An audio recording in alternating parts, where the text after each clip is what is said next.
Hello friends, welcome to మా హనీమ్.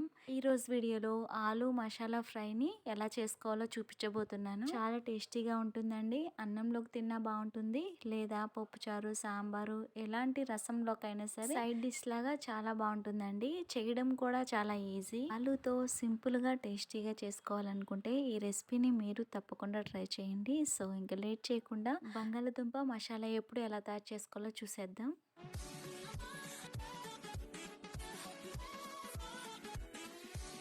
Aloo fry తయారీకి first pressure cooker తీసుకొని అందులో మనకి కావాల్సినన్ని బంగాళదుంపలు తీసుకొని అందులో తగినన్ని నీళ్లు పోసుకొని లేదా 2 గ్లాసులు నీళ్ళు వేసుకొని ఇప్పుడు స్టవ్ పైన పెట్టుకొని మూత పెట్టి 2 విజిల్స్ రానివ్వాలి.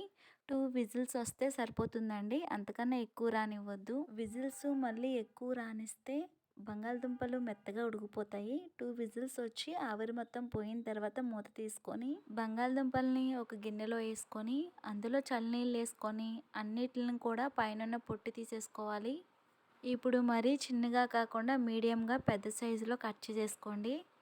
కట్ చేసుకున్న బంగాళదుంపల్ని పక్కన పెట్టుకొని ఇప్పుడు స్టవ్ పైన ప్యాన్ పెట్టుకొని అందులో ఒక 3 టేబుల్ స్పూన్ల నూనె వేసుకొని నూనె వేడైన తర్వాత అందులో 1/2 టీ స్పూన్ ఆవాలు, 1/2 టీ స్పూన్ జీలకర్ర వేసుకొని ఫ్రై చేసుకోవాలి. ఆవాలు చిటపటలాడిన తర్వాత అందులో మీడియం సైజు 2 ఉల్లిపాయలు, 2 పచ్చిమిరపకాయలు కట్ చేసుకొని వేసుకోవాలి. ఇప్పుడు ఒక రెమ్మ కరివేపాకు వేసుకొని ఉల్లిపాయలు కొంచెం కలర్ మారేంత వరకు ఫ్రై చేసుకోవాలి. జస్ట్ ఒక నిమిషం మూత పెట్టుకొని మళ్ళీ మూత తీసేసుకోండి, త్వరగా ఫ్రై అయిపోతాయి. ఉల్లిపాయలు ఇలా ఫ్రై అయిపోయిన తర్వాత ఇందులో ఇప్పుడు మనం కట్ చేసి పెట్టుకున్న ఆలు వేసుకోవాలి. ఇప్పుడు బంగాళదుంప ముక్కల్ని బాగా కలుపుకొని మళ్ళీ మూత పెట్టుకొని సిమ్ ఫ్లేమ్లో మగ్గనివ్వాలి. మరీ ఎక్కువసేపు మగ్గించే అవసరం లేదండి. ఆల్రెడీ మనం బంగాళదుంప ముక్కల్ని ఉడికించుకున్నాం కాబట్టి ఒక 2-3 నిమిషాలు సిమ్ ఫ్లేమ్లో మగ్గించండి. చూసారు కదండి, ఇలా మూత పెట్టి ఉడికిస్తే కనుక బాగా మగ్గిపోతాయి. కొంచెం లైట్గా కూడా కలర్ అనేది మారుతాయి ఇలా. ఇప్పుడు అంతా ఒకసారి కలుపుకొని ఇప్పుడు రుచికి సరిపడా ఉప్పు, 1 టీ స్పూన్ కారం, నేను వాడేది మసాలా కారం కాబట్టి 1 టీ స్పూన్ వేసుకుంటున్నాను. అలానే 1/2 టీ స్పూన్ పసుపు, 1 టేబుల్ స్పూన్ ధనియాల పొడి, 1/2 టీ స్పూన్ జీలకర్ర పొడి, 1/2 టీ స్పూన్ గరం మసాలా వేసుకోండి. కారం మీ టేస్ట్ని బట్టి వేసుకోండి.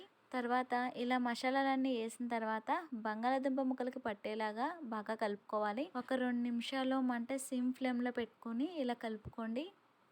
ఈ విధంగా బాగా కలుపుకున్న తర్వాత ఒక 2 నిమిషాలు మూత పెట్టేసుకొని మళ్ళీ వెంటనే మూత తీసుకొని 2 నిమిషాల తర్వాత ఇప్పుడు సన్నగా తరిగి పెట్టుకున్న కొత్తిమీర వేసుకొని అంతా ఒకసారి కలుపుకొని ఇంకా స్టవ్ ఆఫ్ చేసేసుకోండి. అంతే, మనకి ఇంకా బంగాళదుంప మసాలా వేపుడు రెడీ. మరి సింపుల్ వేలో టేస్టీగా ఆలు మసాలా ఫ్రైని మీరు తప్పకుండా ట్రై చేయండి. ఈ రెసిపీ మీకు నచ్చినట్లయితే లైక్ చేయండి, షేర్ చేయండి. మరిన్ని ఈజీ రెసిపీస్ కోసం మా హనీయం ఛానల్ని సబ్స్క్రైబ్ చేసుకోండి.